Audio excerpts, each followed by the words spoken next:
Bonjour, donc nous allons continuer notre travail avec maths et matrices, le langage C appliqué aux mathématiques. Alors c'est un wikibook. On était dans le chapitre déterminant, le déterminant. Donc on a étudié dans la vidéo précédente une manière de présenter comment travaille la fonction déter. Et maintenant je vais vous en présenter une deuxième. Alors pour mémoire, on va juste regarder la version précédente. Alors, on crée une matrice au format octave, d'accord, pour pouvoir justement calculer le déterminant. Ici, dans un premier temps, on met le format langage C, simplement pour voir la version dont on a l'habitude. J'ai décidé de mettre 4 chiffres après la virgule parce que Octave donne le résultat souvent avec 4 chiffres après la virgule. Donc comme ça, on a à peu près on aura peut-être une chance d'avoir le même résultat. Alors là, on part de cette matrice. On va chercher quelle est la valeur la plus importante dans la matrice. On se rappelle, on travaille avec le total pivoting. C'est-à-dire qu'on a une matrice et on cherche la valeur la plus importante, et cette valeur la plus importante, on la mène au pivot en échangeant les lignes et les colonnes. D'accord ? Et c'est cette fonction-là, le meilleur pivot, 921, qui a fait ce travail. Alors ici, on voit qu'il y a une multiplication. On va multiplier ce qui sort de cette fonction par la valeur du déterminant. Alors cette valeur, c'est soit 1, soit moins 1. Alors c'est moins 1 s'il y a juste un changement de ligne, c'est moins 1 s'il y a juste un changement de colonne, et c'est plus 1 s'il y a un changement de ligne et un changement de colonne. Ce qui est normal puisque moins par moins, ça fait plus. D'accord ? Et ça, on a vu que ça fait partie des propriétés des déterminants qu'on a vu précédemment dans une vidéo des propriétés des déterminants.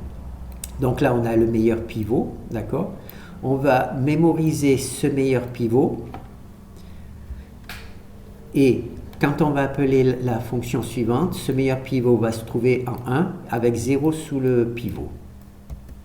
Voilà. Là, le meilleur pivot a été transformé en 1 et 0 sous le pivot, d'accord ? Et le meilleur pivot ici a été mémorisé pour être multiplié par la valeur du déterminant. Donc là, on a multiplié déter, la variable déter, par moins 921. Voilà. Et là, donc, on a le nouveau déterminant. Alors maintenant, on va simplement travailler sur cette partie de la matrice. On va juste chercher quelle est la valeur la plus importante. La valeur la plus importante, il semble que c'est celle-ci, 1137. D'accord ? Elle va venir ici grâce à un changement de ligne et de colonne. D'accord ? Voilà. 1137. Elle est venue ici grâce à un changement de colonne. D'accord ? Et on a donc le meilleur pivot à la meilleure position pour cette sous-matrice. D'accord ? Alors maintenant, ce pivot va être amené à 1, mais bien entendu, on aura mémorisé sa valeur avant et 0 là-dessous. Et la valeur que l'on a mémorisée, on va la multiplier ici par la variable déter. D'accord ? Et maintenant, on va s'occuper de cette sous-matrice. Quelle est la valeur la plus importante ? Il semble que ça soit celle-là. Voilà. Oui, c'est bien celle-là. Et on fait la même chose, on continue de cette manière. D'accord ? Là, là c'est la dernière truc. Donc, il va aussi chercher le meilleur pivot. Comme il n'y en a qu'un, naturellement, le meilleur pivot, c'est cette valeur-là. Là, on va le mettre à 1. Mais avant de le mettre à 1, ce dernier pivot, on va le multiplier par le déterminant et ça va nous donner le déterminant qui est cette valeur théorique. D'accord ? Normalement, ce déterminant est cette valeur. Donc, hop. Ben, c'est raté, là, je ne vais pas pouvoir la récupérer. Bon, ben tant pis. Donc, ça, c'est le meilleur déterminant. D'accord ? Le déterminant. Bon, maintenant, on va voir avec la deuxième version, avec une nouvelle version que j'ai préparée. Alors on retrouve toujours notre matrice. Bon, cette fois-ci, je vais lancer Octave pour ne pas avoir de surprise. Voilà. Et donc là, le meilleur déterminant, c'est cette valeur-là. D'accord? C'est un énorme chiffre puisqu'il y a, c'est un chiffre c'est un nombre de 11 chiffres. D'accord? Donc c'est un très grand nombre. Alors, donc là, on a notre matrice sous forme octave pour pouvoir être imprimée. Je tape Return. Donc cette fois-ci, je n'ai pas remis la version comme pour la précédente, la version langage C, je travaille directement. Donc elle va chercher le meilleur pivot, d'accord, dans cette matrice. Alors le meilleur pivot, si on regarde, là il y a 800. Est-ce qu'il y a plus meilleur que 804? 820, donc ça 916, donc c'est 916, d'accord? C'est 916 qui est positionné. Alors, on fait le premier appel au meilleur pivot, c'est 916. Alors, comme il y a un changement de ligne et un changement de colonne, pour passer 916 qui est ici à ici, il faut naturellement faire un changement de ligne pour aller au-dessus et un changement de colonne pour aller, donc le signe il est plus, d'accord? Et au départ le déterminant il est égal à 1. Pourquoi il est égal à 1? Bon, celui-là on va le mettre là-bas. Pourquoi il est égal à 1? Parce que quand j'initialise au départ la valeur d'éther, je la mets égale à 1, d'accord? Alors là, au départ 1 et 1, d'accord? Alors maintenant, ce qu'on va faire, on va mettre ici, on va le mettre à 1 et 0 sous le pivot. C'est la deuxième fonction, tout simplement. 0 under le pivot. Et donc, le pivot, c'était moins 916. Et on va donc multiplier ici, moins 916 par d'éther. Et donc, notre d'éther devient 916. Là, c'est marqué que l'on a multiplié le pivot par d'éther, d'accord? Et on obtient 916. Maintenant, on va travailler dans cette partie de la matrice, d'accord? Donc ici, le meilleur pivot, c'est cette valeur-là. Voilà. Le meilleur pivot, c'est 1916, d'accord? Le signe, c'est plus 1. Pourquoi? Parce qu'il pour amener cette valeur-là ici, il faut faire un changement de ligne et un changement de colonne. Donc il y a deux changements, donc le signe c'est plus, d'accord? Donc le déterminant n'a pas changé de valeur, d'accord? C'est le même puisqu'on l'a multiplié par 1. Maintenant que nous avons ici, là on va le mettre à 1 et 0 sous la valeur. Voilà, donc notre pivot qu'on a enregistré, on va le multiplier par le déterminant qui était 916. Donc si on fait ça par 916, on obtient cette valeur-là, d'accord? Et on a 1 et 0 sous le pivot, d'accord? Et maintenant, on va choisir cette valeur-là. On va essayer de trouver quelle est la valeur la plus importante. C'est celle-ci, d'accord? 986. Et cette fois-ci, c'est moins 1, parce que pour amener 986 ici, on fait juste un changement de colonne. 986, pour l'amener ici, il y a juste un changement de colonne, il n'y a pas de changement de ligne, donc c'est moins. Et donc on multiplie le déterminant par moins, donc on a plus. Il y avait moins, ça devient plus. D'accord?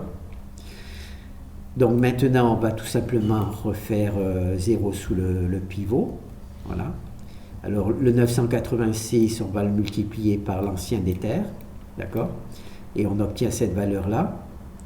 Et ici, il ne nous reste plus que cette valeur-là à travailler. Donc le meilleur pivot ici, comme il n'y en a qu'un seul, c'est naturellement celui-là. Le signe, il est plus puisqu'il n'y a pas de changement de ligne ni de colonne. Et ensuite, on multiplie donc le meilleur pivot par le d'éther et on obtient cette grande valeur-là. D'accord? Qui est cette valeur-là. Voilà. Je vais la mettre là. Je vais récupérer celle qui est dans Octave.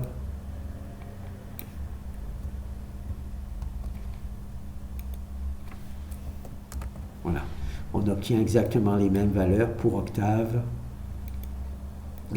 Donc la différence par rapport à la version précédente, vous avez vu, c'est que j'ai mis en valeur la valeur du pivot, d'accord, et la multiplication du pivot par le déterminant, d'accord, et aussi, je vous ai aussi montré le signe, quel était le signe, alors que dans la version précédente, il n'y avait pas la présentation ni du signe, ni du calcul du déterminant.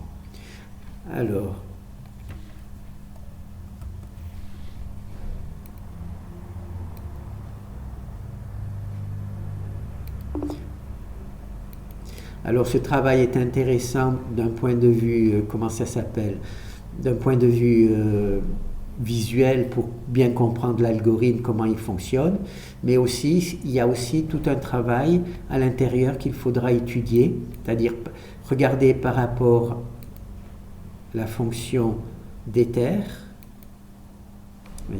la fonction d'éther qui est relativement simple, hein. On prend le meilleur pivot, on met 0 sous le pivot, on prend le meilleur pivot, on met 0 sous le pivot, donc c'est véritablement de lignes, et il faut faire tout ce travail supplémentaire, d'accord, pour trouver où mettre les bonnes variables, les bonnes fonctions, pour faire apparaître le calcul interne à la fonction, d'accord. Donc ça, c'est un travail personnel à faire, et c'est à vous de voir. Là, par exemple, j'ai ajouté un if. On va le lancer. 1, 2, 3, 4, 5, 6, 7, 8.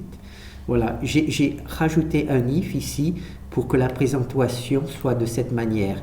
Sans le if, ici, il y avait press return to continue. C'est-à-dire ici, il y aurait eu, quand il arrive ici, il y aurait eu press return to continue. D'accord ? Je vais vous le montrer. Si je neutralise ici le if et que je mets un stop à la place. D'accord ? Donc là, je relance. On a toujours la même chose. Pivot bust, 0 sous le pivot, pivot bust, 0 sur le pivot, pivot bust, 0 sous le pivot, pivot bust, 0 sous le pivot. Et là, vous voyez, il y a ce press return en plus. Et donc j'ai trouvé que ça ne présentait pas bien, donc j'ai voulu le neutraliser. Et pour le neutraliser, j'ai donc trouvé cette astuce. Voilà, de mettre un if ici.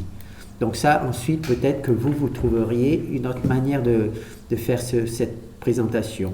Donc je vous conseille de regarder le fichier et éventuellement de partir de cette fonction et de vous-même de trouver comment faire pour faire visualiser les valeurs et le travail des fonctions. D'accord ?